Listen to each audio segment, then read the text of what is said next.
കണ്ണൂർ കൂത്തുപറമ്പിലാണ് ഒരു നാടിനെ മുഴുവൻ നടുക്കിയ അത്യപൂർവ സംഭവം അരങ്ങേറിയത്. 18-കാരിയായ ശ്രീനന്ദ യൂട്യൂബ് വീഡിയോകൾ കാണുന്നത് പതിവായിരുന്നു. സ്ഥിരമായി വീഡിയോകൾ കാണുന്ന പെൺകുട്ടി ഭക്ഷണം പോലും കഴിക്കുന്നില്ല എന്നുള്ളത് അച്ഛനമ്മമാരുടെ ശ്രദ്ധയിൽപ്പെട്ടു. പലപ്പോഴും പ്രാതൽ പോലും പൂർണ്ണമായും ഒഴിവാക്കി. ഭക്ഷണം നൽകിയാൽ അല്പം കഴിച്ച് ബാക്കി കളയുന്നതും ശീലമായി. മാസങ്ങളോളം ഇത് തുടർന്നപ്പോൾ വീട്ടുകാർക്ക് സംശയം ഉടലെടുത്തു. പെൺകുട്ടിക്ക് എന്ത് പറ്റിയെന്ന് മനസ്സിലാവാതെയിരുന്ന അച്ഛനമ്മമാർ പിന്നീട് കുട്ടിയുടെ ഓരോ നീക്കവും ശ്രദ്ധിക്കാൻ തുടങ്ങി.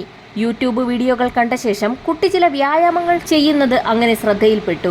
ഭക്ഷണം കൃത്യമായി കഴിക്കാത്ത കുട്ടിയുടെ ആരോഗ്യനില വഷളായതോടെ പെൺകുട്ടിയെ തലശ്ശേരി സഹകരണ ആശുപത്രിയിൽ എത്തിച്ച് പരിശോധന നടത്തിയപ്പോഴാണ് ഞെട്ടിക്കുന്ന കാര്യം പുറത്തു വന്നത്. പരിശോധനയിൽ കുട്ടിയുടെ അന്നനാളവും ആമാശയവും ചുരുങ്ങിയ നിലയിലായിരുന്നു. വണ്ണം കൂടിയാൽ തന്റെ സൗന്ദര്യം നഷ്ടമാകുമെന്ന് ഭയന്ന് പതിവായി യൂട്യൂബ് വീഡിയോകളിൽ കാണുന്ന ഡയറ്റ് പിന്തുടർന്ന് ഭക്ഷണം പൂർണ്ണമായും ഒഴിവാക്കുകയായിരുന്നു. ഇതേ തുടർന്ന് ശ്രീനന്ദയുടെ അന്നനാളവും ആമാശയവും ചുരുങ്ങി. ആവശ്യത്തിന് മാത്രം തടിയുണ്ടായിരുന്ന നോർമലായ ആളായിരുന്നു ശ്രീനന്ദയെന്ന് ബന്ധുക്കൾ വ്യക്തമാക്കി. ശ്രീനന്ദയ്ക്ക് ശരീരഭാരം കൂടാതിരിക്കാൻ ഭക്ഷണം ഒഴിവാക്കുന്ന മാനസിക രോഗമായ അനോറെക്സിയ നെർവോസ എന്ന അത്യപൂർവ രോഗവും ബാധിച്ചിരുന്നു.